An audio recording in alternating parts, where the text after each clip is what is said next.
Hey all, welcome back to another Car Topics Explained video, and today I will be covering a fictional car that we all wish was real. The Need for Speed BMW M3 GTR. The car first appeared in the 2005 game Need for Speed Most Wanted. We had it for a little bit during the intro of the game and then lost it to Razor because he sabotaged it. And you've gotta wonder, he must have broken something or damaged some part of the engine to cause it to break down like that. So my question is this: how did he fix it? And then how did he manage to modify it to be even faster? Because in case you didn't know, there are two versions of the BMW M3 GTR in the game. One that is used during the career intro, and a faster one that you get by beating Razor at the end of the career mode. By the way, in case you're wondering why the game footage doesn't fill the full screen, it's because I didn't want to stretch it, because apparently a lot of people are sensitive to the fact I don't have a widescreen patch installed. Anyways, back to the car. Finding parts for a BMW M3 GTR at any time, whether it's 2001, 2005, or 2019, is going to be very hard and expensive. Another obstacle is the fact that pretty much all of the parts used on the car are not available to the public. The P60B40 4-liter flat-plane crank V8 engine is a prototype built just for this car, which means there is no aftermarket for it, and the only people who could supply parts are groups like BMW Motorsport, PCG, Schnitzer, and that's about it. Also, this scene, it just hurts my soul.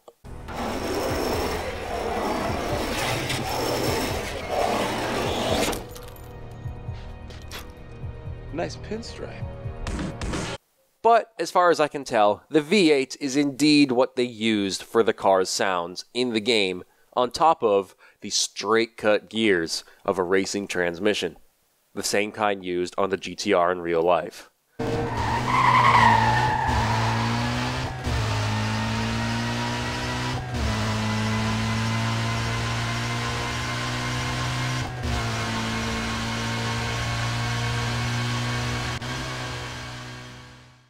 The body kit the car has in the game is also the original iteration of the M3 GTR exterior. There have been 3 or 4 E46 M3 GT style body kits, and this is the first GTR one. The second one would have been a version by PCG, which is basically just the original with a slightly modified front bumper to improve aerodynamics. The third one would have been a completely redone or basically original kit by PCG with smoother fender flares and a few other aspects. And the fourth would have been the last official version of the GTR kit. If the body kit ever comes up again, just remember that when I say the version 1 kit, I mean this. Another detail you can see that helps you realize the car is based on the early versions of the M3 GTRs is the fact that the side exhaust doesn't have any metal plating around it. The car also had the GTR exclusive BBS RE594-595 wheels.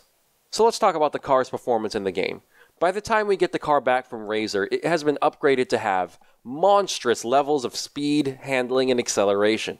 And it is one of the few cars in the game that is ridiculously fast and is still somehow naturally aspirated. The only other naturally aspirated car I can think of that rivals it in the game is the C6R. So just how fast is the BMW M3 GTR? Well, I tested this by using an out-of-map glitch, which took a few attempts. Oh god, why? Make it stop! Oh, darn it. Oh, apparently that makes it crash. But on the 4th try, I got it to work. I did 2 tests. First, I did a launch in manual mode, and my 0 to 60 time was 1.8 seconds, which is blisteringly fast.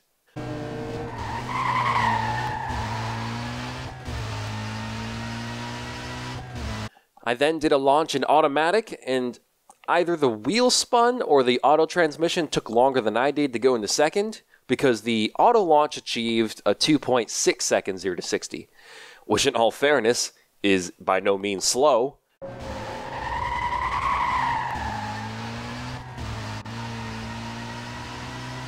But we'll be taking the 1.2 manual launch and having that be the one on record. It takes 3.9 seconds to get from 0 to 100 miles per hour, It takes 17.6 seconds to go from 0 to 200 miles per hour. And, fun fact, because of how the gears are set up, the optimal speed to change into 6th is at exactly 200 miles per hour.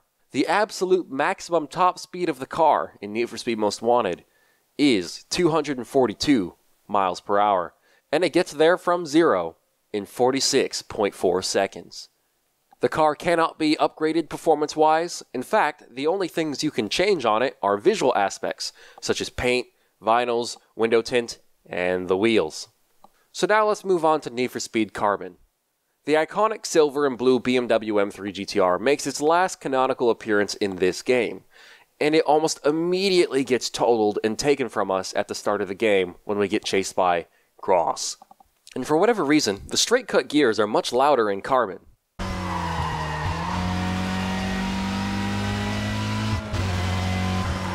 The performance of the car is greatly reduced, the acceleration isn't as mind-blowing, and the car just barely gets past 200 miles per hour, if at all, making it nowhere near as competitive as other cars in the game.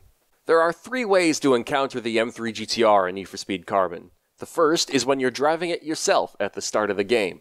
The second time is during the Canyon Challenge Series event, where you drive Cross's Corvette and race the M3 GTR.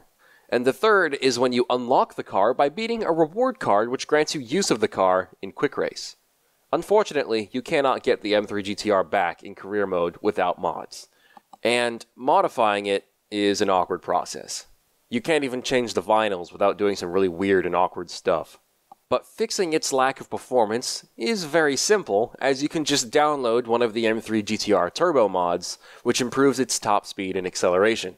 And so, it seems the canon story of the M3 GTR unfortunately ends with Need for Speed Carbon.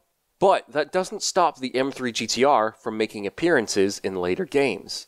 The files for the M3 GTR were present in the Need for Speed World client and could be loaded through modding. In Need for Speed Most Wanted 2012, the car was available by purchasing a DLC. It is also available in Need for Speed No Limits, and the car also appears in Need for Speed Edge. In much more recent games, such as Need for Speed 2015 and Payback, the M3 GTR was sorta available. Let me explain. In Need for Speed 2015, you got access to a version of the Most Wanted GTR if you got the deluxe edition of the game. And a cool side note is that the version 1 of the GTR body kit was a customization option, which allowed us to build a GTR of our own with our own spin, or just as a perfect replica. However, there was never an E46 M3 in Need for Speed 2015 actually labeled as a GTR. We just had E46s with GTR body kits, which also means no V8 sounds.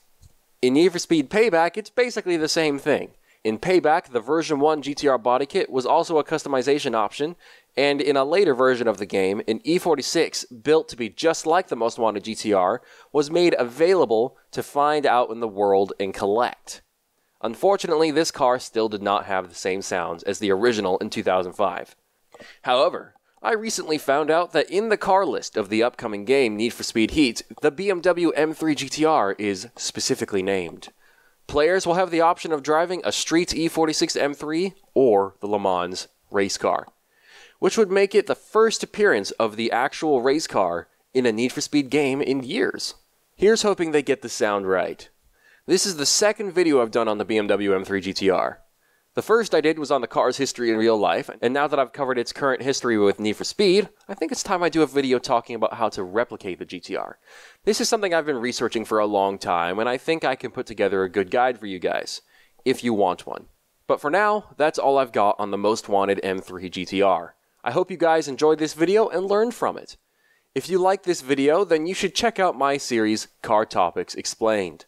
I talk about movie cars, race cars, rare versions of cars, a lot of Skyline content, stuff about importing cars into the US, and even cars that haven't come out yet.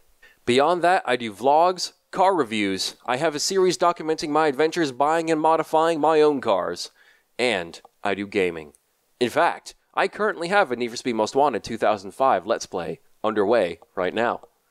So if any of that piques your interest, then have a peruse through my channel, and hey, if you're extra cool, then maybe even subscribe. But anyways, that's enough self-promotion from me. Thank you guys for watching, and I'll see you all next time. I, Tom, the Racing Joker, will be signing out. Keep it crazy, everybody.